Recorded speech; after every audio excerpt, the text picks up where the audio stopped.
My name is Martin Herman, owner of H&H Trucking out of Evanston, Wyoming. I haul dust guard for the dirt roads in the summertime, and in the wintertime I haul salt and freeze guard they spray it on the highways, keep it from icing up.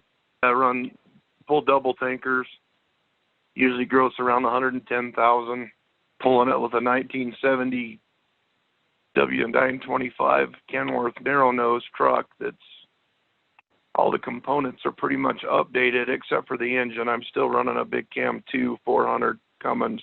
When I bought the truck, it had a Big Cam 3 Cummins in it, 400, and it barely ran. The transmission was shot. It had a 5 and a 4. The main box was shot. The clutch was out of it. Kind of just a roller truck. But over the course of the past 12 years, I've been restoring it. 2 years ago, I stripped it down to bare aluminum and fiberglass and completely repainted it. So the same color the truck was when I got it, but I redone the stripes a little different. The bottom part of the arrow is the moving on truck stripe, and then the top stripe is actually from the Seminole Kenworth paint job. They're both Kenworth paint jobs, but I like that top stripe better from the Seminole than I did from the moving on truck. When I got the truck, it had a Big Cam 3 400 Cummins in it, and every time something on it went wrong, I'd replace it with parts off of an N14 Cummins, oil pump, oil cooler. It had a direct drive aluminum fan when I started, and now I've put the air clutch fan on it. It's got an 11 blade heavy haul fan blade on it. Turbo off an N14. I had custom injectors and the pump set up to match the turbo. So it was putting out way more than 400 horsepower.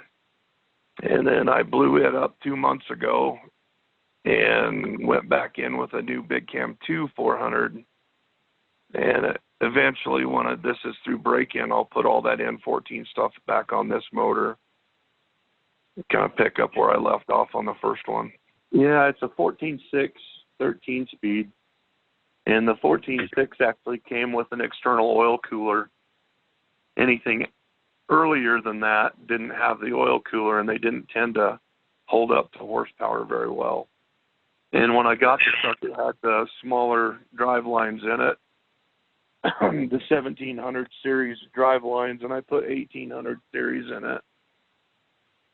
So the drive lines are new from the front to the back. The rear ends are 2005. Transmission was new last January. And I put the motor in it in the first part of July.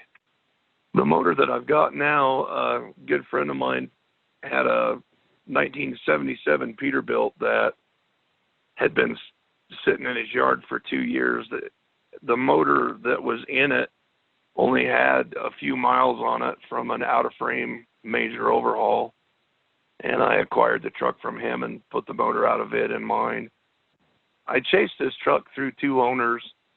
I'd been talking to a guy that had it for sale, and a friend of mine bought the truck, and he messed around with it for a couple of years and then sold it to me. When I first got the truck, the only interior it had was door panels. The back wall was all just black carpet somebody had put in it and no headliner. They had taken the roof air off of it, the air conditioner, and put a camper skylight on it, and that wasn't going to cut it with me. So I purchased a new air conditioner for the roof and put it all back together, and I custom made the whole headliner where the radios and stuff go, this cedar. And then I've redone the whole back wall with factory Kenworth Seattle kit interior that I purchased out of another cab. It's got 2 brand new seats in it, new carpet. Pretty much everything but the door panels I did custom. Started out, I used to teach high school auto shop here in Evanston, Wyoming, and I teach school all winter and then drive truck all summer. And I was going down to Colorado. I'm originally from Colorado.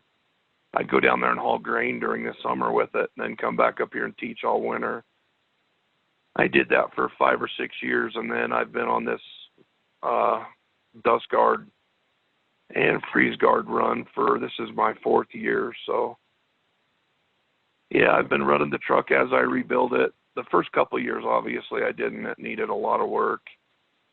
But right.